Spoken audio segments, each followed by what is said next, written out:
Welcome to this new how-to. In this how-to we're going to look at how you can use airways in your flight plan in combination with the A32nx add-on. Currently we're located at Schiphol Airport and the flight will go from Schiphol to John F. Kennedy Airport. So let's go inside the aircraft. So the aircraft has just been started, right? There's some IR in align phase activities going on. So the first thing we need to do is, of course, make sure that we have the correct from and to, right? So I'm gonna specify Echo Hotel of Mike, and then Kilo Juliet Foxtrot Kilo, and that's the destination. None, it's okay. Return. So then it's in, right? For now, I will leave the cost index. I will show you where you can find it in the documentation or in the flight plan. So what I did is I created a flight plan using SimBrief, right? I know that you've got the option to integrate or to import it directly into a flight simulator, but that's not what I wanted to do right now.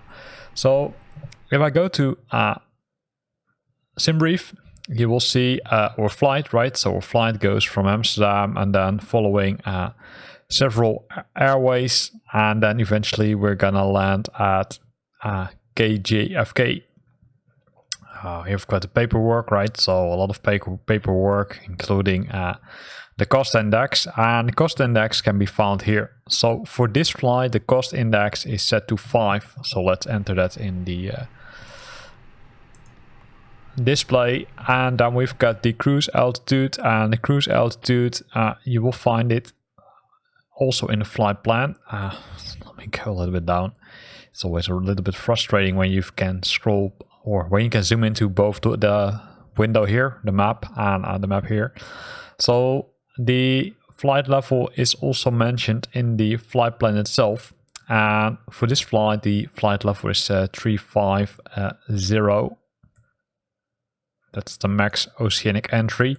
It could be that the I would say 8C assigns you a different altitude, but for now we're gonna keep it at 350. We're gonna push it in here. The nice thing is that it will automatically figure out what the temperature is. So at this flight level it's minus 51 degrees. Not too warm, right?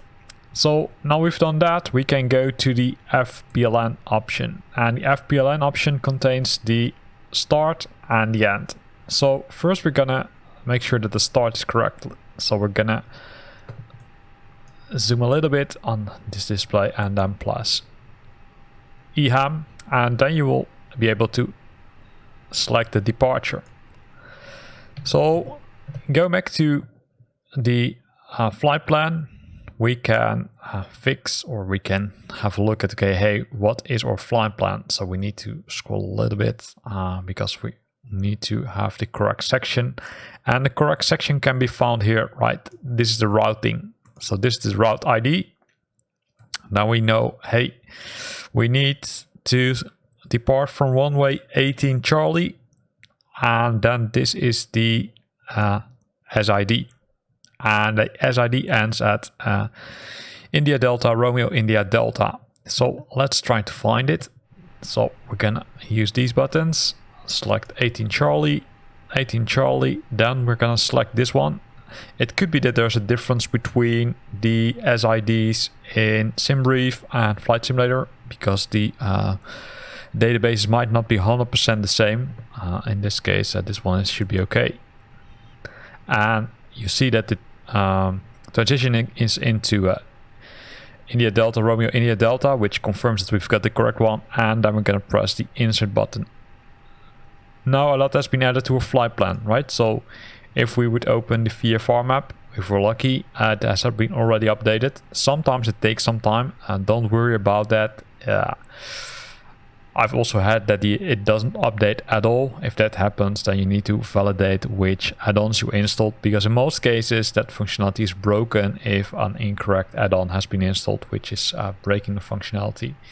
And as you can see here, This is the flight plan, and here is India Delta, Romeo India Delta, and then in this case it says a straight flight to KJFK because we didn't program the flight yet. So after we are there, we can go back to the flight plan, and here you will see Lima 980 to Lima Alpha Mike. This is the flight, or this is the airway, and this is the destination. So what we can do is we can program this into our MCDU. So to do that, we're gonna press India Delta, Romeo India Delta, and there you will find an option called airways. And in the airways option, well, guess what? You can configure the airways. So the airway always needs to be added on the left side, and the let's say the destination or the endpoint of the airway needs to be configured on the right side. But as you can see, you can't do it right yet, or not yet, I should say. So let me get the information also in front of me. So we say Lima 980 and then add it here. It will say, hey, I recognize it, and then you need to specify the 2, and 2 in our case was Lima Alpha Mike, and then you specify it here. The cool thing is that you now can directly continue with the next one. So initially you might think, hey, I need to press insert and then I need to add another one after Lima Alpha Mike. No, that's not the case. You can simply continue. So if we go to our flight plan again, we see Lima 179 to Charlie Papa Tango. So we're going to go back to our flight plan, Lima 179. And then we need to make sure that we're added at the left side, and the destination is Charlie Papa Tango, which is the destination. So, and that's how you can continue, right? So the next one is uniform Lima 9. I won't show it in the sim brief plan. And then the destination is Delta India Kilo Alpha Sierra. And yeah, that one here, and then you can continue with P4. P4 has its destination Echo Victor Romeo India November. Oh, need to press it here. And now let's press insert just for I would say clarity's sake and make sure what's happening. So you can see here that 18 Charlie was added. Then we've got several waypoints which are part of our SID. Then you will see DNAC and ID RIT. And then you see that we're continuing with airway Lima 980. So by adding the airway, you saved yourself a lot of time, because you of course could have also added all the individual VORs, but that's a nightmare, right? So in this case it has added everything, and now we need to continue. We can scroll down, and then here starts the next one, right? So LAM, so Lima Alpha Mike, that was our last waypoint from the Lima 980 airway. So then we continue with Lima 179, uniform Lima 9, and then finally P4, right? So if we would open the VFR map now, you can see that it has added a ton of waypoints to our list. So by doing this, we already programmed all the flights or flight until Evrin, which is, I would say, close to the south coast of Ireland, if I'm looking correctly. Yeah. So, and this is the way you can program your flight really easy using the airways, right? I will not continue with the full flight because that will take some more time. There's one thing I want to tell you, and that is in the flight plan itself, that you need to watch out for the last two ones. So the last two ones, this one is of course the destination airport, and this is the destination runway. The entry before that that's the standard terminal approach route, right? Let me show you.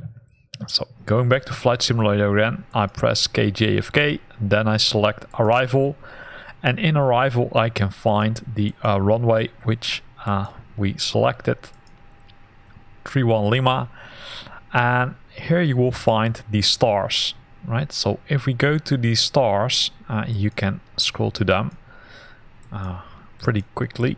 You will find Romeo Oscar Bravo Echo Romeo 2, which was the one which we found in the flight plan. So select it. In this case, it has selected the approach vias as chant. You can also have the option to select, say you don't want to have a vias, or you can select a different vias. In this case, I accept the default value and press insert. If we would now go back to the flight plan, of course it has added multiple things, right? So let's go to it.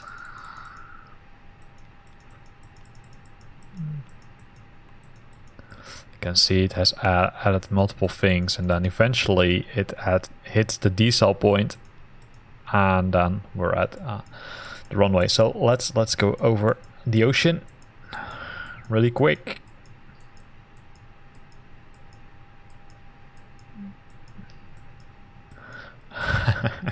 I said really quick, and then you can see here it starts again, right? So that's Echo November Echo. So if you would go to our flight plan, you will see that Echo November Echo is indeed the last one which has been added here. So from Averin we will fly to DCT, Natkey, DCT again, Resno, NatB, Ori, and 358 Alpha, Ebony, and then DCT again,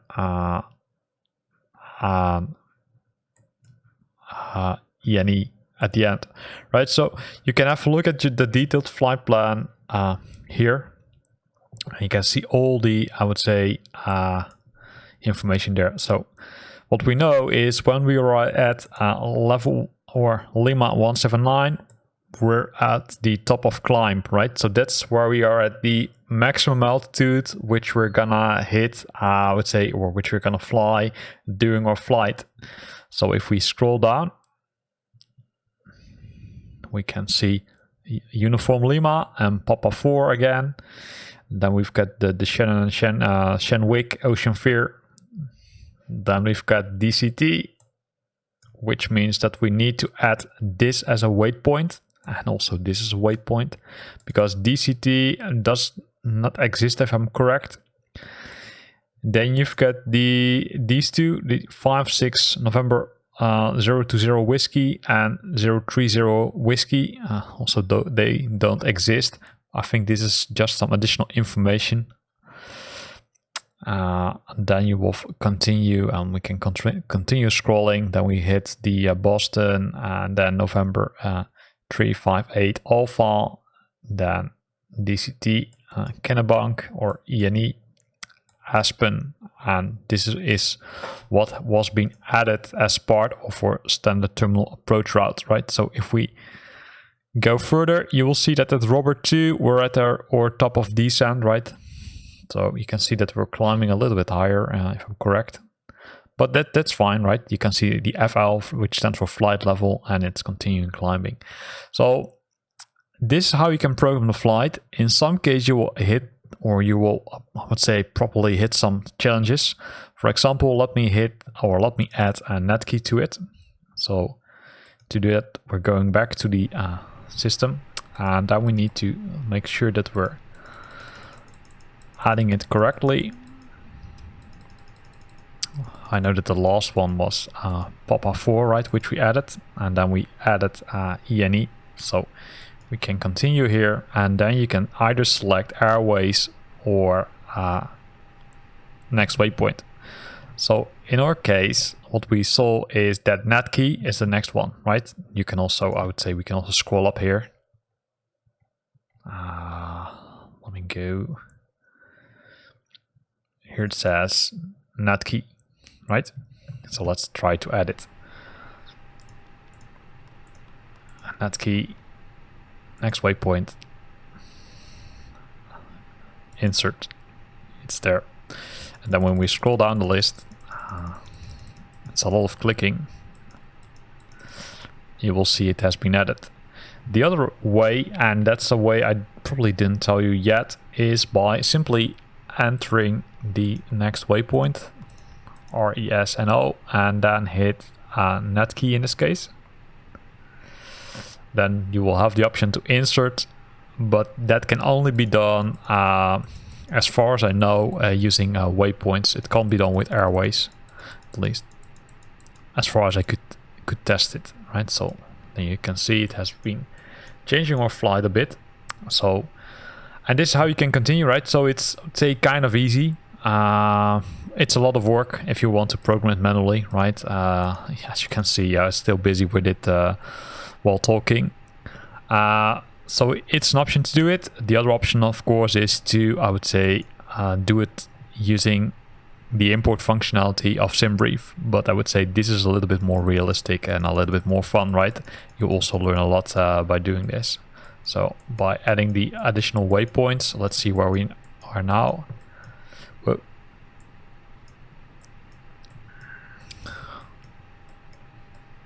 You can see we made an error here, right? So sometimes you need to be very careful, because if you're entering an incorrect waypoint, you will see that this will happen. So it will start, I would say, flying back. The good thing is, however, that you also can clear the waypoints, right? So that's something we didn't discuss yet. So what you can do is by entering the clear button, you sometimes need to press it twice, then you will see the clear button, clear option here. You can press the one which you want to delete, and then the weird thing is that you need to press insert to remove it. You would expect it would be, I'd say, erase, but no, that's not the case. You need to press insert and then it will remove it. So always keep an eye on the flight plan if it's correct, right? You can see that there's still an error in it, so we probably need to remove a little bit more. So we're gonna remove not be insert. See if it's auto-correcting. If not, then give it some time, because it sometimes takes a few seconds / minutes before it's being updated. So we're getting close here. And sometimes you also see this happening. I'm not sure if I'm the only one seeing it. It's not always reflecting correctly. So let me zoom out again. South coast, and then we're flying via this direction into the ocean. We're gonna make a turn here, and sometimes it takes some time before it loads the real names of the VORs or the beacons. Nightmare. So before sending the request for clearance, always open the VFR, make sure that your flight is correctly programmed. Are there other ways? Yes, of course. You can always use this display, right? This display also shows you the flight, and the same thing is available for the co-pilot, although it's a little bit dark in this case, so we need to increase the brightness a bit. So as you can see, there are multiple options to validate if your flight has been correctly programmed. Here ends this video. Hope you liked it. In this video we discussed how you can add or use airways to make, I would say, flight planning a little bit easier. We also looked at the cost index and how you can configure it. Again, hope you liked it. If you liked it, then consider to use the like button. If you've got questions or comments or feedback, then feel free to put it in the comment box below the video. And if you want to stay up to date about new videos I'm posting, then consider subscribing to my channel. Thanks for watching and see you next time.